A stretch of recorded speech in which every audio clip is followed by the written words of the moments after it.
TV prime time समाचार में आपका स्वागत है।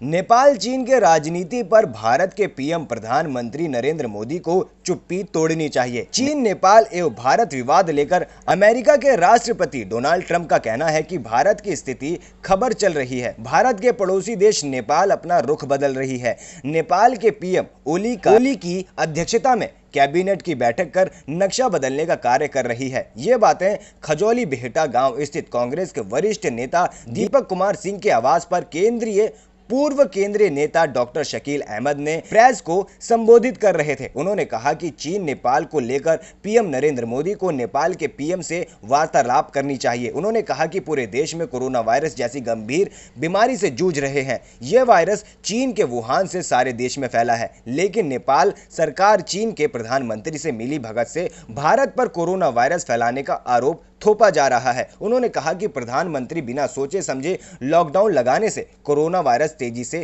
फैल रही है। लॉकडाउन के दौरान प्रवासी मजदूरों को लेकर 52 ट्रेनें अपने मार्ग से भटककर हजारों किलोमीटर घूमकर गंतव्य स्थानों पर घंटों लेट पहुंच रही हैं। उन्होंने प्रधानमंत्री नरेंद्र मोदी पर आरोप लगाते हुए कहा कि प्रधानमंत्री लॉकडाउन से एक सप्ताह पूर्व देश में ऐलान कर प्रवासी मजदूरों को अपने अपने घर जाने का आदेश जारी करते तो देश में इतना कोरोना पॉजिटिव से ग्रसित नहीं होता। बिहार सहित देश के अन्य राज्यों में क्वारंटीन सेंटर पर प्रवासी मजदूरों की हालत बहुत खराब है। क्वारंटीन सेंटर पर राज्य एवं केंद्र सरकार प्रवासी मजदूरों को भोजन सहित जरूरत की सामान मुहैया कराने में विफल साबित हो रही है। चीन के बारे में कहा है कि बहुत स्थिति खराब है चीन की। हम लोग 30 जनवरी को और 12 फरवरी को उन्होंने भारत के बारे में स्पेसिफिक कहा है और सिर्फ राहुल गांधी को नीचा दिखाने के लिए 13 मार्च, डेट नोट कर लीजिएगा, 13 मार्च को भारत सरकार के स्वास्थ्य मंत्री ने बयान दिया है कि ये कोई बीमारी नहीं है, ये डराने के लिए लोग ये सब काम कर रहे हैं, डराना बंद करना चाहिए, डराना गलत बात है। 13 मार्च को बयान दिया है राहुल गांधी जी को काउंटर करने के। 13 मार्च को कौन दिया है बयान? स्वास्थ्य मंत्री हर्षवर्धन साहब। और 19 मार्च को प्रधानमंत्री कह रहे हैं कि सोशल डिस्टेंसिंग मनाना चाहिए।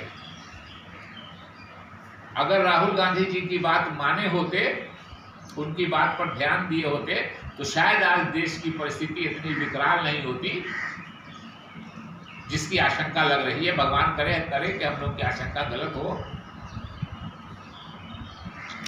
सर, आप कांग्रेस की शीर्ष नेतृत्व में शामिल है और केंद्रीय नेतृत्व यानी केंद्रीय कमेटी की जो नेतृत्व है वो काफ़ी करीब से देखे हैं।